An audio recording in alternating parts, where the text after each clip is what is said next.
Jadi Cloudera itu sebenarnya kita berangkat dari big data platform awalnya ya. Mungkin kalau dulu pernah dengar ada teknologi namanya Hadoop.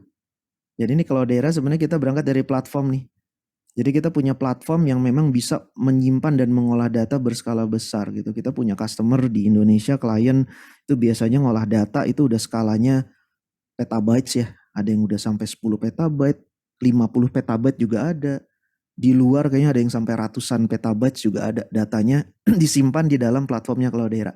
Karena memang platformnya itu scalable gitu ya. Nah, kemudian setelah kita punya platform ini ya, dia scalable, kita bisa ngebangun solusi di atasnya. Karena kan biasanya kita pakai buat apa nih? Yang sederhana mungkin reporting gitu ya.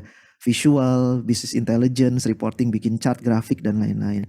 Nah, tapi hal lain yang bisa kita lakukan adalah membangun machine learning application di atasnya. Nah, itu yang tadi di Cloudera kita punya yang namanya Cloudera Machine Learning. Datanya itu ngambil dari yang di bawahnya nih, yang ada di sini. Itu makanya kenapa tadi tema sesi kita kali ini adalah Trusted AI, karena kita mau ngebangun generative AI menggunakan data kita. Yang data kitanya itu disimpan di sini. Jadi kalau ditanya limitasi komputasinya sih, ya selama kita punya infrastruktur yang memadai ya, Cloudera memang didesain untuk mengolah data skala besar. Makanya namanya Big Data Platform. Nah dari sini kemudian kita mau pakai untuk apa? Nah ini yang tadi kita bahas. Kita pakai untuk machine learning gitu. Jadi kalau menjawab pertanyaan limitasi komputasinya biasanya lihat lebih tergantung infrastruktur di bawahnya apa. Tapi kalau daerah ini kita bisa deploy di on-prem ya di atas server kita sendiri, atau bisa juga kita deploy di on cloud. Ya, jadi Cloudera punya juga sebenarnya yang solusi Cloudera yang ada di cloud. Itu namanya CDP Public Cloud, Cloudera Data Platform Public Cloud. Ya, ini coba saya contohin. Wah, saya login dulu nih. Bentar ya. Saya klik yes. Jadi opsinya ada dua sih Bu. Jadi limitasinya kalau saya lebih ke arah infrastrukturnya. Selama kita punya infrastruktur yang bisa kita pakai buat mendeploy solusi ini. Dan tadi saya jelaskan Cloudera itu ada dua bagian. Ada data platformnya yang bisa menyimpan data kita. Yang kita punya customer udah sampai skala petabytes. Baru kemudian di atasnya ada aplikasinya. Nah yang tadi kita bahas sebenarnya bagian dari Cloudera Data Platform. Nama aplikasinya adalah Cloudera Machine Learning atau CML.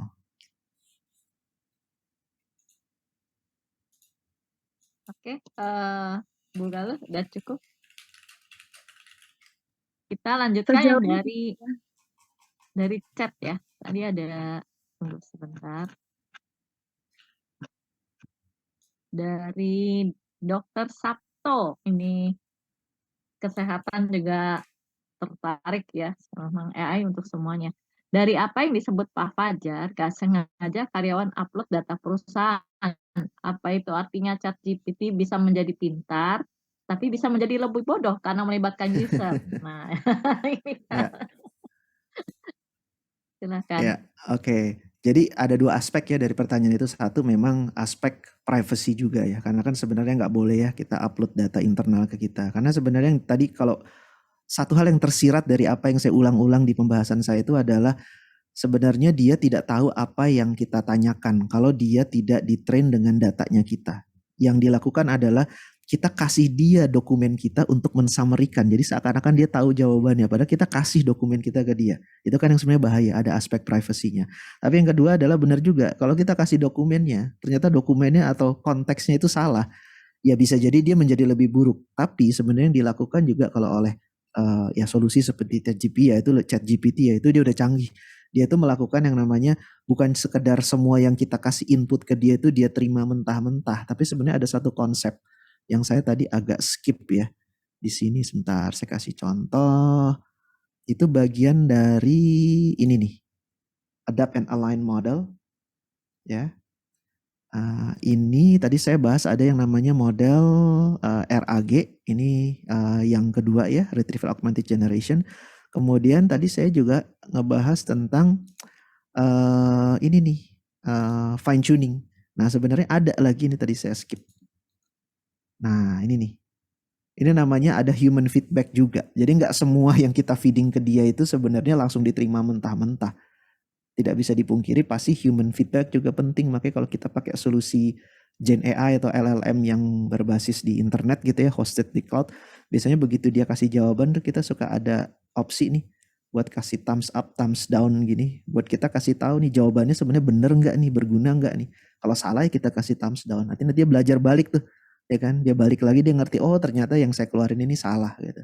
Jadi dia akan coba memperbaiki diri dia berdasarkan feedback dari manusia juga gitu. Dan ini di internalnya si ChatGPT OpenAI mereka juga udah punya tuh orang-orang yang selalu memberi feedback kayak begitu ya. Jadi dijaga supaya jawabannya nggak akan kelewat kemana-mana. Oke, baik. Bagaimana Pak Dokter? Masih mengikuti? Oke, berikutnya ini dari Pak Lukas. Pak Lukas ada nggak ya? Pak Lukas? Halo? Ya, pertanyaannya ini.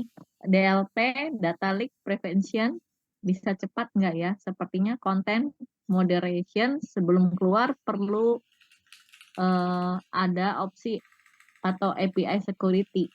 Silakan Pak Fajar. Gimana sorry Bu pertanyaannya? API ada di teks ya? Data Coba Leak saya baca. Prevention DLP bisa cepat nggak ya? Sepertinya konten moderation sebelum keluar perlu ada opsi API security. Sebentar. Data leak prevention bisa jaga. Ya, sorry saya baca dulu ya. Iya. Uh, uh, uh. Ini Pak Lukasnya mungkin nggak dengar ya. Atau mungkin Pak Lukas bisa unmute, mungkin bisa langsung Ketuanya tanya. Pak Lukas, coba saya cari dulu. Masih ada sih. Pak Lukas, halo. Oh, oke. Ya saya paham nih. Ini maksudnya ya susah sih ya memang ya, karena kan yang namanya kalau tadi saya cerita itu kan sebenarnya konteksnya RAG ya, Retrieval Augmented Generation. Jadi kita mau generate teks, terus kita kasih konteks dokumennya. Ya makanya itu yang makanya sering saya lihat di beberapa klien Cloudera itu dia pasti akan suka ngelarang tuh akses ke OpenAI sekalian. Karena ya orang nggak akan bisa ini ya paling beberapa cara bisa diimplement ya tapi itu di luar skopnya solusinya Cloudera sih. Jadi lebih ke kayak misalnya contoh dibatasin nih kita nggak boleh upload dokumen atau apa, itu dicegat dari proksinya atau apa gitu. Banyak sih dilakukan oleh banyak klien supaya nggak bisa upload dokumen ke open kayak begitu. Iya, soalnya berbahaya ya Pak Fajar ya. Iya. Berikutnya dari Pak Ikhlas. Pak Ikhlas hadir? Halo? Hadir. Ya, silakan Pak Ikhlas. Langsung aja tanya ke Pak Fajarnya. Iya, Pak Fajar ya, case-nya kan untuk ada case untuk knowledge management ya. Jadi setelah kita tokenization kan kita pindahin ke vektor DB ya. Nah itu sebenarnya keluarannya itu yang kita bisa pakai sebagai knowledge ya. Bisa begitu nggak? Jadi metadata untuk nanti ada dia generate knowledge baru ya. Bisa begitu ya Pak ya? Jujur sebenarnya yang Bapak sampaikan itu satu hal yang sering terjadi juga Pak. Jadi menarik. Jadi kalau Bapak mungkin pernah dengar ada salah satu model, saya lupa ya, kalau nggak salah Vicuna ya salah satu open source model. Jadi si Vicuna itu dia itu adalah model LLM yang dia itu di fine tune.